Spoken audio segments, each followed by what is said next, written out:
in the Starbucks. So, if people tip 3%, you tip 5%. And you just kind of do a little bit more than people. Not because you just want to show off, but because you just want to be generous to bless the guys.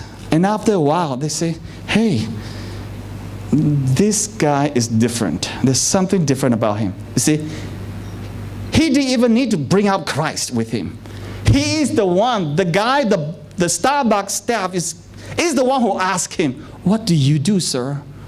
And say, you really want to know? He's a pastor, actually. Do you really want to know? I work in the church.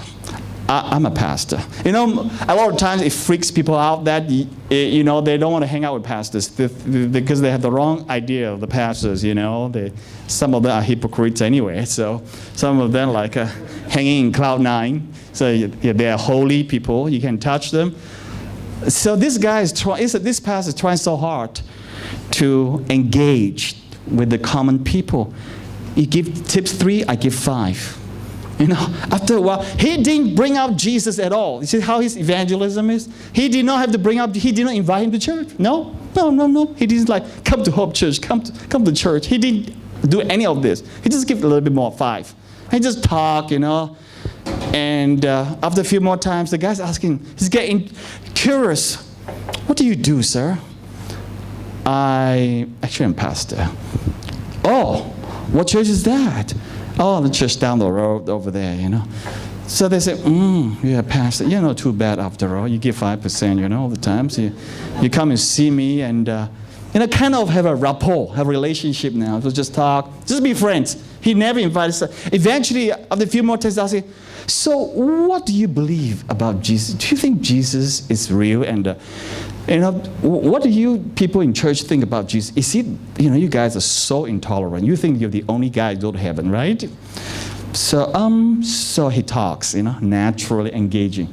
So this is a great way for evangelism, the great way of showing the character, the attribute of God to the outsiders. He didn't come in like, crusade is coming up. In New York, we have this people giving out crusade thing. July the 5th, August the 10th, there's a Korean pastor coming to New York, big crusade, and just pass it on everybody. I'm like, the crusade is out of date now. Honestly, did you know that? According to my analysis, contemporary church is the way to go. The crusade thing, like Billy Graham style, is out now. People are not interested in this anymore. Who goes to the crusade? Christians. Who repent? Christians. Because those Christians repent anyway. They need to repent many times. They just come back to God, come back to God, come back to God. If you want to grow a church in the Western world and to a lesser degree as well over here, you got to engage people and show the character, who God is, the compassion of God. It's not going like, I'm after you. I want you to come to my church. You see how sensitive these people are. I'm telling you my part of the story so that you appreciate that maybe it relates to you. Hopefully it does. They're like, I am not a number. I know that you want me so that you want 99 to become 100 people in church. That's not going to happen. I refuse to be your statistics. You understand what I'm saying? People matter to God. People are not numbers. Okay, so if we approach evangelism like, oh, man, I'll have a target. My care group want to reach 15 this month. My group has to reach 15. Now it's 11. Well, 4 short. Let's push it. It's great to push, but let's do it wisely in a contemporary style now.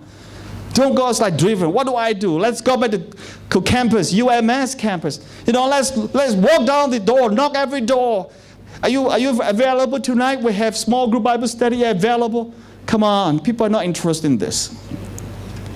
But for example, the example I gave you just now, what this pastor did, he didn't bring it out.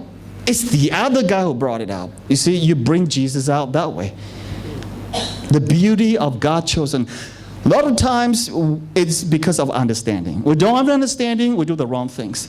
Now, actually, if you are secured in the fact that God has chosen you, it will reflect you, it will impact and influence the way you evangelize too. Because you don't have to go out like Jehovah's Witness. Crusade coming up, you know. So you're working in a much different ways. People are so much more attracted to this kind of church. You got to make church attractive. It's got to work within us. That God has chosen us. Is that this kind of really? And now let me give you another example. This is for leaders.